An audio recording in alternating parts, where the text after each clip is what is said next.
I got to tell you, there are a couple little facts that are starting to become clear, real quick. You know, Mark got a target letter back in May of this year. He was served that letter at the Planned Parenthood where he would faithfully pray in sidewalk council. And, you know, we responded. 2 phone calls to this office, the U.S. Attorney's Office, unanswered. Correspondence.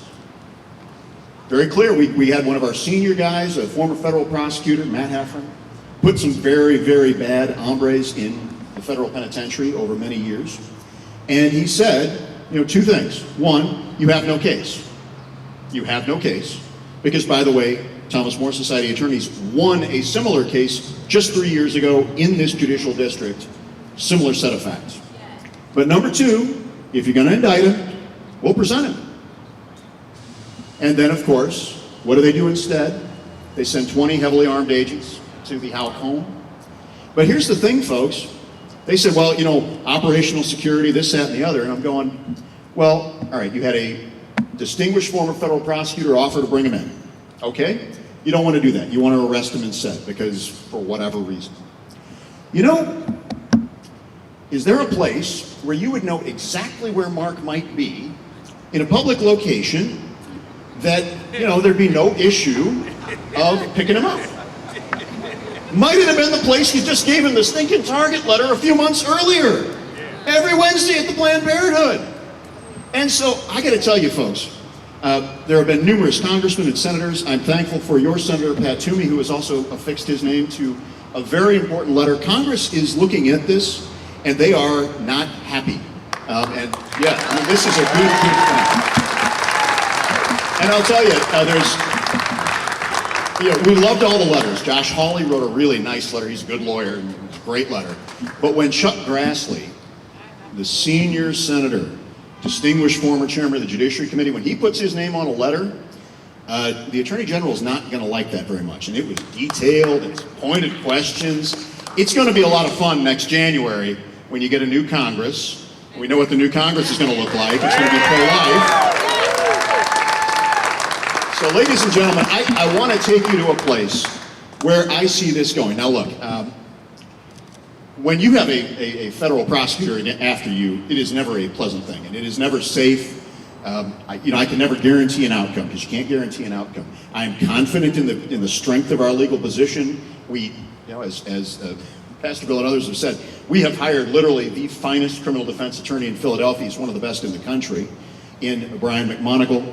We add him plus our entire Thomas More team that has expertise on the face issues. And Lord willing, we get to court, we get in front of that jury, convince them, get a not guilty, and then imagine, you know, a week or 2 later, go down to the Senate, you've got Attorney General Merrick Garland, he's up there, swears, you know, I tell the truth, etc. And then hopefully we have the Houck family, Mark and Ryan Marie and the 7 kids, all dressed up in nice little suits and everything. And my dream, my vision, is that Merrick Garland personally apologizes to the Houck family for what he did to them. And I hope you'll hold that dream too. But I got to tell you, so I want to give you a few facts. So I needed to go to the clinic and look at this thing. Because I'm sitting there going, how is it that an abortion escort planted himself, a 72-year-old man planted himself next to a 12-year-old boy and started harassing him? Because I've seen a lot of things at the abortion facilities. I mean, you know, we've got the whole country to deal with. But I'm going, how did this even happen? How did this guy think this was a good idea? 72-year-old man should know better. He's anti-children. Well, he is very much anti-children, it appears. But, I mean, here's the thing. You all have been there. The gates are over 50 feet away, and I went into Uber, and I actually plugged in Planned Parenthood because I want to see where would they drop me off. It would drop me off right in front of the gates. Lyft, same thing, drop you off right in front of the gates. You can't park right there. I mean, it's nearly impossible. This beautiful old city has all one-way streets, and they are tiny. So there's no parking anywhere.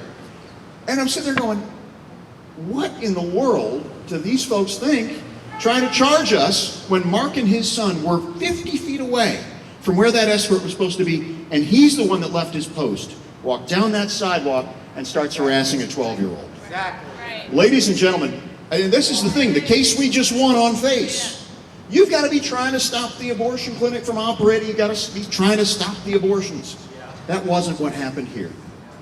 I mean, we've got case law saying, look, if the pro-life sidewalk counselor and the abortion escort get in a little, they get in each other's grills and all that, and they get in each other's personal space, that's not a face violation. But if that's not a face violation, a guy coming up and harassing your 12-year-old son is definitely, in no way, shape, or form, a federal violation. So, I got to tell you, I know I see friends, I see current, former clients here as well. The media on this has been interesting. I have also never been on a case where I've got Fox News National sending people out to the scene and a total blackout on local media. I mean, I have never seen that before. So you have you got a weird situation going on here. We're going to fight through it. We're pushing our message to ensure that our message gets out, because the other side has been pushing their message effectively. We are going to correct that. We do not want a tainted jury pool. We want a jury pool that is neutral and is going to fairly hear this case. But I got to tell you, I saw in the local papers, there were some things that they were going, well, the Philly DA, he dropped that case against, Mark. They decided to withdraw it. I'm going, hang on a second. He didn't drop it. They forced him to kick it out. We forced the dismissal of the private criminal complaint. And they're saying, well, no, Mark was the aggressor. I'm going, what are you talking about? They're 50 feet from the door. So we're going to keep fighting and fighting on this front. And let me tell you something. Every new fact is in our favor. So, ladies and gentlemen, it's been a while since it has been too long since I've been in Philadelphia. Every non-breakfast meal I have had has involved a cheesesteak in some way, shape, or form, which is, it's not good for the waistline, but it's a lot of fun. And so I thank you so much for your prayers, your support. We do have the defendlifetoday.com website, so that's a place where you can get updates on the site, etc., on the case rather, and support it. But again, thank you so much. God bless you. Please keep it up. This is a wonderful, vibrant pro-life community, and we are going to win this victory for Mark. Stop the Biden DOJ, send them back to the hole from which they emerged. Make sure they never do this again.